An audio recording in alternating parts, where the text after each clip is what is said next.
Hello students, last ਦੇ ਵਿਚਕਾਰ ਅਸੀਂ ਡਿਰਾਈਵ ਕਰ ਚੁੱਕੇ ਸੀ ਕ੍ਰੋਨਿੰਗ ਅਤੇ ਪੈਨਿਕ ਮਾਡਲ ਦੇ ਲਈ ਕੰਪਲੀਟ ਰਿਲੇਸ਼ਨ, ਜਿਸ ਦੀ ਵੈਲਿਊ ਆਪਣੇ ਕੋਲ ਆਈ ਸੀ P sin alpha A upon alpha A plus cos alpha A equals to cos of KA। ਹੁਣ ਅਸੀਂ इसी रिजल्ट ਨੂੰ शो करना है, एक्सप्लेन करना है, एक्चुअल इससे डिस्कशन करनी है कि इस पूरे एक्सप्रेशन तो सानू की पता लगता है। इसी डिस्कशन असी ग्राफिकल मैथड तो करते हैं, क्योंकि ग्राफिकल मैथड तो इससे डिस्कशन करना ईजी है as compare to the analytical method. Graphical method के अकॉर्डिंग असी ये चीज़ देख चुके हैं कि राइट हैंड साइड से ऊपर कोस के ए की वैल्यू है, तो कोस के ए की वैल्यू हमेशा +1 ते -1 दे विच लाई करती है। हुण जे ध्यान नाल देखो, जे राइट साइड के ऊपर कोई भी इक्वेशन या कोई भी टर्म +1 ते -1 दे विच लाई करती है, तो डेफिनेटली होएगा कि लैफ्ट साइड के विचकार भी अपने कोल पूरी टर्म की वैल्यू आइदर इट बिकम्स +1 और बिकम -1। कहने का पर्पस की है, P sin alpha A upon alpha A plus cos alpha A completely तुहानू +1 या -1 की वैल्यू देगा। हुण इस केस के विचकार जिहड़े एम्पलीट्यूड बनया एक कोसाइन वेव है बेसिकली, इसे इस पासे तो देखो it start from +1, that mean this is a cos functions. पर इस विच एक प्रॉब्लम की है, the amplitude will goes decrease as we increase the value of alpha A. जिमें जिमें अल्फा ए की वैल्यू इनक्रीज होएगी, जिहड़ा एम्पलीट्यूड का फैक्टर है वो की होंदा जाएगा, स्लाइटली डिक्रीज होंदा जाएगा। हुण सोचण वाली गल है कि इस तरह क्यों हो रहा, एक कॉन्स्टेंट एम्पलीट्यूड क्यों नहीं है। द कॉन्स्टेंट एम्पलीट्यूड ना होने का कारण है इस टर्म का, that is P sin alpha A upon alpha A। जी P की वैल्यू है असी ऑलरेडी इसनू कह चुके हैं, that is the scattering potential barrier, strength of scattering potential barrier. P is scattering potential barrier कि कितना अपने कोल इलैक्ट्रॉन फ्री है या नहीं है, उसकी वैल्यू अपने कोल P दसता है, which is equals to m V0 A into B upon H bar square, where A and B are the regions of two regions, that is of 0 to A and 0 to -B, जिहड़े कि असी already discuss कर चुके हैं। हुण इस case के विचकार जिहड़ा P का फैक्टर है इस पॉइंट से ऊपर जो अल्फा A 0 ਨੂੰ अप्रोच कर रहा, तो सानू देखो sign alpha A upon alpha A when alpha A approach to 0 is always equals to 1। कहने का पर्पस है कि ए वाली वैल्यू की टर्म की होगी बहुत ज़्यादा लार्ज, जिस करके इस पॉइंट से ऊपर एम्पलीट्यूड की हो गया मैक्सिमम हो गया। हुण असी ये देखना है कि ये पूरे कर्व की वैल्यूज +1 ते -1 के उपर किथे किथे कट करता है। इस पर मैं डॉटेड पॉइंट्स लगाए हुए हैं, ये पूरा कर्व +1 के इत्थे कट कर रहा, सिमिलरली -1 के उपर इत्थे कट कर रहा, फिर इसके उपर +1 इत्थे कट कर रहा, -1 इत्थे कट कर रहा, +1 इत्थे -1 इत्थे ते +1 इत्थे। इस तरीके दे नाल इसे विचकार एक पर्टिकुलर रीजनस बन जाएंगे, ते ये वाले जिहड़े रीजनस है ये वो वाले रीजनस है जिसके ऊपर एक ग्राफ एक कर्व दी वैल्यू अल्फा ए दे कोरस्पोंडिंग अलाउड है, and alpha is always related to energy. पहला तो इस चीज़ समझो कि जिमें जिमें असी गैप अल्फा ए नू इनक्रीज किया, तो देखो जिहड़े अपने कोल अलाउड एनर्जी बैंड्स ये बने, इन्हां दी विड्थ की होगी increase. That mean is the first point ही इस ग्राफ के डिस्कशन का ये निकल के आया, as we increase the value of alpha A allowed energy regions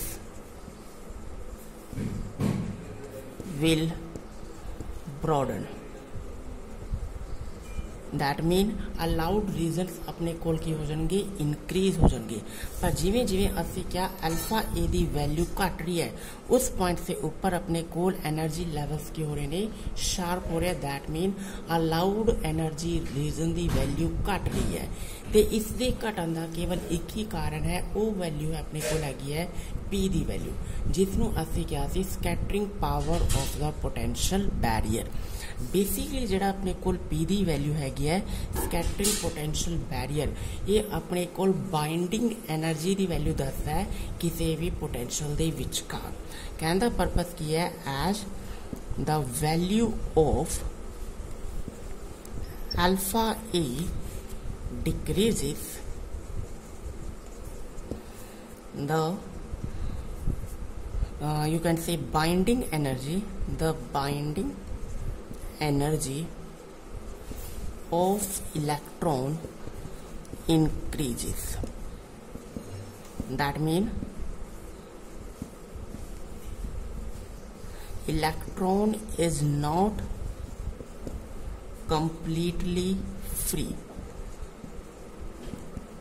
ਤੇ ਜਦੋਂ ਇਲੈਕਟ੍ਰੋਨ ਕੰਪਲੀਟਲੀ ਫ੍ਰੀ ਨਹੀਂ ਹੋਏਗਾ ਤਾਂ ਹਰੇਕ एनर्जी वैल्यूज इस विचकार अलाउड नहीं करेगी। इस चीज़ ਨੂੰ ਅਸੀਂ मैथमैटिकली भी रिप्रेजेंट कर सकते हैं तो फिजिकली ਅਸੀਂ ग्राफिकली ਅਸੀਂ ਇਸ ਨੂੰ रिप्रेजेंट ਕੀਤਾ ही है। ਹੁਣ एक चीज़ याद रखनी है कि ਜਿਹੜੀ अपने कोल अल्फा की वैल्यू है alpha square that is equals to 2me/h square. इस चीज़ को हमेशा ध्यान रखना है जो कि असी स्टार्टिंग के विचकार ग्राफ प्लॉट करते हुए लेके चले सी, डेरिवेशन करते हुए लेके चले सी alpha square equals to 2me/h square. That mean alpha is totally linked with the energy. जे इत्थे असी अल्फा ए दी गल कर रहे हैं दैट मीन असी एनर्जी की वैल्यू की गल ही कर रहे हैं इस विचकार। इस चीज़ को खास करके ध्यान नाल लेके चलना है। हुण असी की करना है जिहड़ी पी दी वैल्यू हैगी है mv0ab/h स्क्वेयर, इसे नाल इस कर्व के ऊपर की इफेक्ट पै रहा है उसनूं असी 1 बाय 1 स्टडी करेंगे। First of all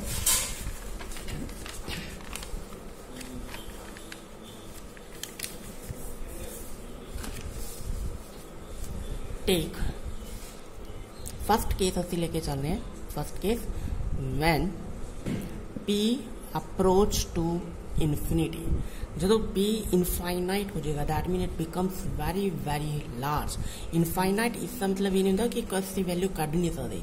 infinite mean to say कि its value is very large as compare to other factors. हुण जिहड़ा अपने कोल मेन रिलेशन आया सी वो किस इक्वल सी P sin alpha A upon alpha A plus cos alpha A is equals to cos of KA। हुण देखो जे असी क्या P इनफाइनाइट हो रहा पर इस दे विचकार से कहते हैं इनफाइनाइट हो गया। Infinity plus something is also infinity, पर राइट हैंड साइड से ऊपर अपने कोल की है cos KA ते cos KA दी वैल्यू +1 ते -1 दे विच लाई कर दी है। कहने का परपस है कि इक्वैलिटी नूं लेके आने दे लई सानू की करना पड़ेगा। जे P इनफाइनाइट हो रहा तो इस नाल जी टर्म मल्टीप्लाई च हैगी है उसी वैल्यू नूं किस नाल करना पऊगा 0। That mean the solutions will be achievable only when sin alpha A divided by alpha A is equals to 0, or I can say sin alpha A equals to 0, that is sin alpha A equals to sine of plus or minus n pi। Sine के नाल sign का factor की हो गया cancel out हो गया। इतों तो असं लिख सकते हैं alpha is equals two plus और minus n pi by a। If I am rejecting negative sign and take only positive sign then alpha equals to n pi by a। तो इससे नाल सी अल्फा स्क्वायर कैलकुलेट कर सकते हैं n square pi square divided by a square. तो हुणी असी पिछे गल करके चले सी कि जिहड़ा अल्फा की टर्म हैगी alpha square it is directly related to the energy that is 2me/h square. इसी चीज़ में जे इस पॉइंट से ऊपर मैं इतने लेके आवा तो असं लिख सकते हैं alpha square that is equals to 2me upon h bar square equals to n square pi square divided by a square, and from this energy E equals to n square pi square h bar square upon 2m a square। ਤੇ ਇਹ energy ਦਾ formula ਤੁਸੀਂ already ਪੜ੍ਹ ਚੁੱਕੇ ਹੋ। This energy formula is basically for the discrete energy levels. ਹੁਣ ਜਿਸ ਤੋਂ ਕੀ ਕਲੀਅਰ ਹੋ ਗਿਆ कि ਜਿਹੜਾ ਆਪਣੇ ਕੋਲ P ਦੀ ਵੈਲਿਊ ਜੇ ਅਸੀਂ ਇਨਫਾਈਨਾਈਟ ਲੈ ਕੇ ਚੱਲਦੇ ਹਾਂ ਤਾਂ ਉਸੇ ਕੋਰਸਪੋਂਡਿੰਗ એનર્ਜੀ ਦੀ ਵੈਲਿਊ ਆਪਣੇ ਕੋਲ ਕੀ ਹੋਏਗੀ, ਉਹ એનર્ਜੀ ਲੈਵਲ ਦੇ ਲਈ ਮਿਲੇਗੀ ਜਿਹੜੇ ਕਿ ਨੇ ਡਿਸਕ੍ਰੀਟ।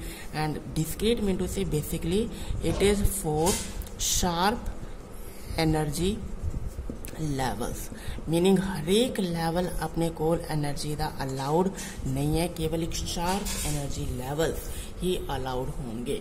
तो इसी नूं असीं ग्राफिकली रिप्रजेंट कर सकते इस वे नाल। जे सपोज करो असीं P की वैल्यू नूं लेके चलने that P approach to infinity, that mean there is only a sharp energy levels at which the energy will be allowed. इस चीज़ नूं असीं इस तरीके नाल ग्राफिकली रिप्रजेंट कर सकते हैं। पर इसी दे नाल जे असीं सैकेंड केस लेके चलिए, in case number 2, that is case number 2 when P approaches to 0। जे P 0 ਨੂੰ अप्रोच हो गया तो असी की कहांगे कि binding energy on electrons becomes very very small, negligible. क्यों? क्योंकि सानू पता है कि जो P है वो किससे इक्वल है, that is the scattering potential barrier. तो जिवें P इनक्रीज होंदा है binding energy on electrons increase होती है, तो जिमें P की वैल्यू डिक्रीज होएगी binding energy of electrons will also decrease. इस तो फिजिकली अपने को कंसैप्ट किया है कि इस तो की निकलना चाहिए कंसैप्ट कि electrons are free because the binding energy is very very small. हुण असी इसी फैक्टर नूं देखना है मैथमैटिकली अपने को की रिलेशन निकल के आंदा है। मेन इक्वेशन लेके चलांगे same, that is P sine alpha A divided by alpha A plus cos alpha A equals to cos of KA। जैसे क्या P 0 ਨੂੰ अप्रोच कर रहा तो ये टर्म पूरी की हो गई 0।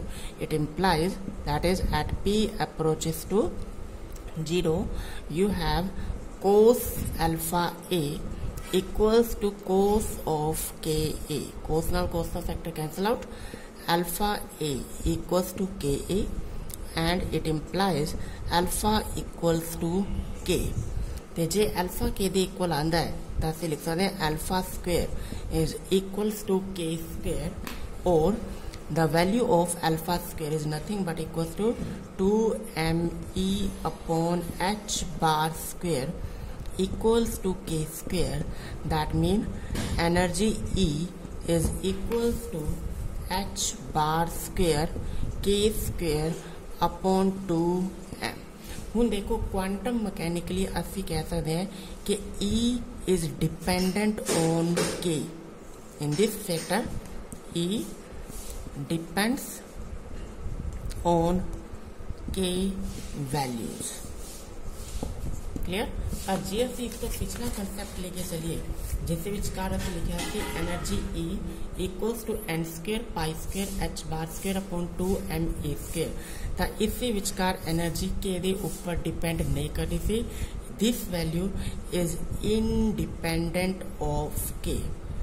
ये वाली वैल्यू की है इनडिपेंडेंट ऑफ K।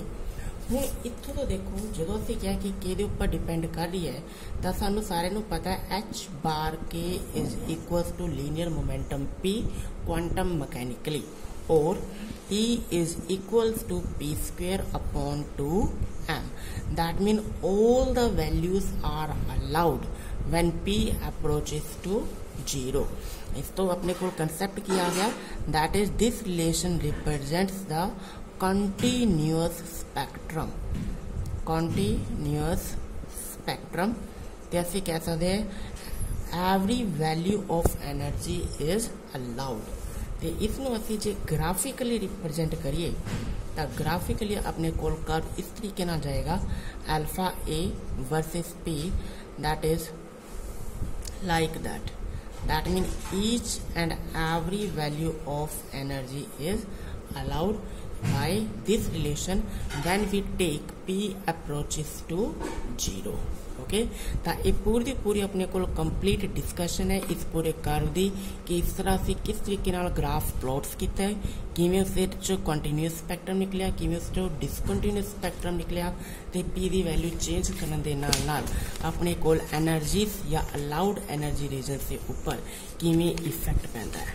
ओके, इसी चीज़ नूं देखो अगर असीं दोवे पॉइंट्स इको ही फैक्टर दे विच लेके आइए तो असीं इसनूं इस तरीके नाल भी रिप्रेजेंट कर सकते हैं, that is E versus P values.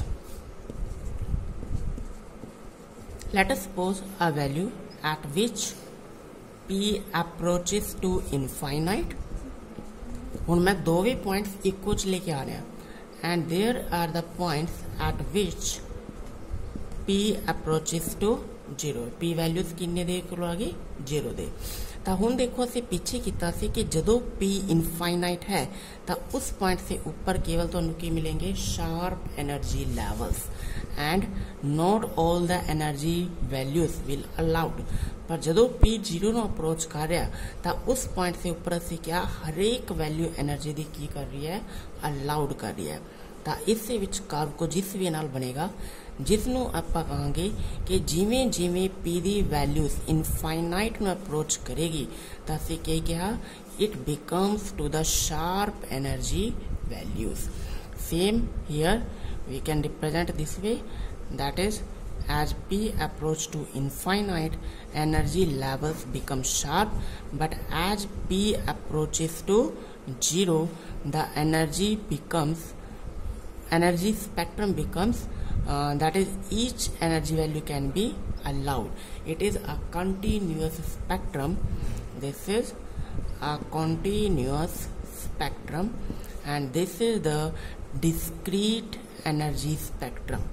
Discrete energy spectrum, or you can say the discontinuous energy spectrum. Okay, इस तो मैनूं लगता है कि तुहानूं ये वाले पॉइंट्स चंगी तरीके नाल क्लीयर होएंगे कि ये जिहड़ा ग्राफ असीं प्लॉट कीता है इसका बेसिकली फिजिकल सिग्निफिकेंस की है कि असीं इस तो पता कर सकते हैं. Thank you.